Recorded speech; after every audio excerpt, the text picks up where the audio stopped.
नमस्कार, मैं जितेंद्र शर्मा। राजस्थान की भजनलाल सरकार के आंकड़ों राजस्थान में माफिया राज किस कदर बढ़ रहा है, ये आप सभी को पता है।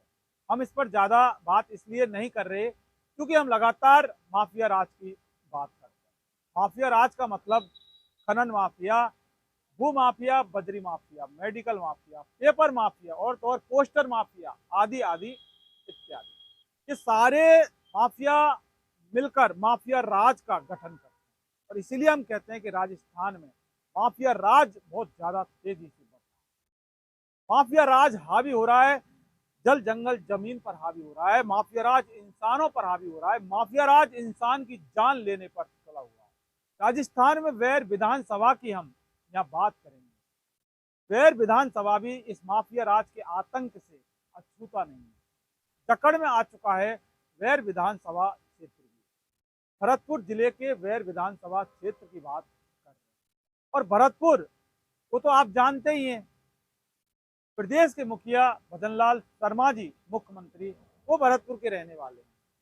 उसी भरतपुर की बात हम यहाँ कर रहे हैं। भजनलाल के गृह जिले की हम बात कर रहे हैं, उसमें माफिया राज। हालांकि अभी हाल ही भजनलाल शर्मा जी का जो फर्जी साला तथा कथित साला प्रमोद शर्मा के माफिया राज हमने आपको बताया, इसके बारे में हमने भी वीडियो बनाए। लेकिन वापस मुद्दे पर आते हैं। वैर विधानसभा क्षेत्र के भुसावर तहसील के घाटरी गांव के अंदर माफिया राज का एक बहुत बड़ा मामला सामने आया। यानी कि जबरन खेत में घुसकर उसमें अतिक्रमण करने की कोशिश, और जब मालिक ने विरोध किया अतिक्रमण का, जबरदस्ती जब गुंडे ले जाकर घुसते हैं तो विरोध करेंगे, तो ऐसे में विरोध करने पर जमीन के मालिक के साथ मारपीट की और बाकायदा रिवॉल्वर निकालकर फायरिंग की और उसके बाद उसको धमकाया, मार देंगे जान से, छोड़ेंगे नहीं, जमीन तो हम हत्या के लेंगे, कब्जा के लेंगे। 2 गाड़ियों में 15 से 20 गुंडे आते हैं घाटरी गांव के अंदर, भुसावर तहसील, भरतपुर जिले में भुसावर, वैर विधानसभा। यानी कि किसी भी कीमत पर हम जमीन को तो हड़पेंगे, दाम दाम दंड भेद। और अगर इसी से किसी से काम नहीं चला तो फिर गुंडागर्दी हमारी होती है भूमाफियाओं की, क्योंकि नीचे से लेके ऊपर तक दसूकात होते हैं। दसूकातों से मिली भगत भूमाफियाओं की, क्योंकि भूमाफियाओं की इतनी हिम्मत नहीं हो सकती कि किसी की जमीन पर जाकर कब्जा कर, लेकिन ऊपर की सह परस्ती में सब काम चलता है। शिवदान सिंह जाटव ने इसको लेकर भुसावर थाने में तहरीर दी कि मेरी रिपोर्ट लो और मुझे इंसाफ दिलाओ, न्याय दिलाओ, भूमाफियाओं के खिलाफ कार्रवाई करो जो मेरी जमीन को हड़प रहे हैं। शिवदान सिंह ने अपनी रिपोर्ट में कहा कि हरियाणा का रहने वाला जो विजय सिंह जाट है, वो घाटरी में क्रेशर अपनी जो स्थापित कर रहा है, पत्थर काटने यानी खनन करने वाली जो मशीन क्रेशर होती है। शनिवार की सुबह 9:30 बजे 30 मई, यानी कि आज हम जब ये वीडियो शूट कर रहे हैं इस दिन की बात कर रहे हैं कि सुबह 9:30 बजे हरियाणा का रहने वाला विक्रम, नाथू का नंगला का रहने वाला धर्मेंद्र जाट, अनिल विश्वेंद्र नामजद, ये 4 और इनके साथ 15 से 20 गुंडे आते हैं।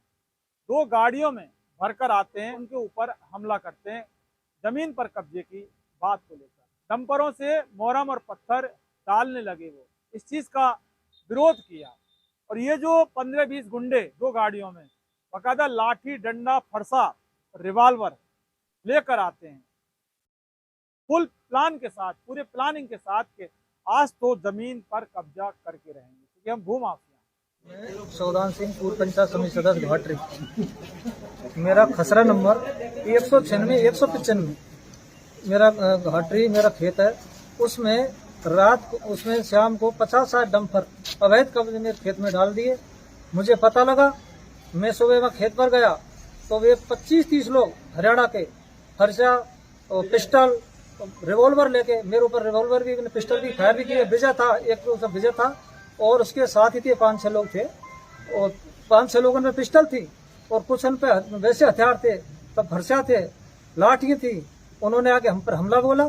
हमारे ग्रामवासी, हमने हल्ला बचा, गांव के आए, उन्होंने हमको बचाया। हम दलितों पर अभी उन्होंने अत्याचार किया, दलितों की जमीन को हड़पना चाहते हैं। मैं आपसे निवेदन करता हूँ, सरकार से निवेदन करता हूँ कि हमें सुनिश्चित और हमें न्याय दिलाया जाए। उसने लिखा कि मेरे पिता की खातेदारी के खेत खसरा नंबर 195 रकबा 0.5700 196 रकबा 0.100 हेक्टेयर वाक्य ग्राम घाटरी तहसील भुसावर की भूमि में अनाधिकृत रूप से घुस आए और डंपरों से मोरम व पत्थर डाल दिए, जिसको लेकर मैंने उक्त लोगों से मना किया तो अनिल व विजय सिंह ने रिवॉल्वर निकालकर मेरी तरफ फायर किया, जिससे मैं बड़ी मुश्किल से बचा और धमकी देने लगा कि अब देखिए यहाँ पर इतनी सारी जो गाली लिखी हुई हैं वो गालियों का हम यहाँ पर जिक्र नहीं करेंगे, बोल नहीं सकते। जाति सूचक शब्द और गंदी गंदी गालियां हैं जो हम तो क्या किसी भी पत्रकार को ये शोभा नहीं देगा कि हम जनता को ऐसे शब्दों का उपयोग करें, वो आप समझ सकते हैं। तेरी इतनी हिम्मत कि तू हमारे काम में अड़ंगा लगाएगा, हम तुझे जान से मार देंगे। तेरे खेत में होकर जबरन रास्ता निकाल कर रहेंगे और लोगों ने मुझे पकड़कर नीचे पटक लिया। लात घूसे मारे, हल्ला होल पर कपिल, संजय, मणिकांत, राहुल, पंकज, पिंटू, सोनू वगैरह 15-20 गांव के आदमी आ गए, जिन्होंने मुझे उक्त लोगों से बड़ी मुश्किल से बचाया।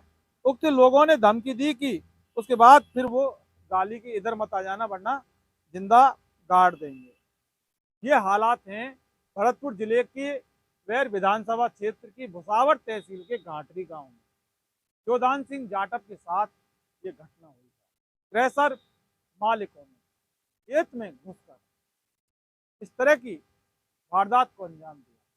ये सब कुछ जो गुंडा राज है ना, कहीं और नहीं, उत्तर प्रदेश की बात नहीं कर रहे, हम राजस्थान की बात कर रहे हैं।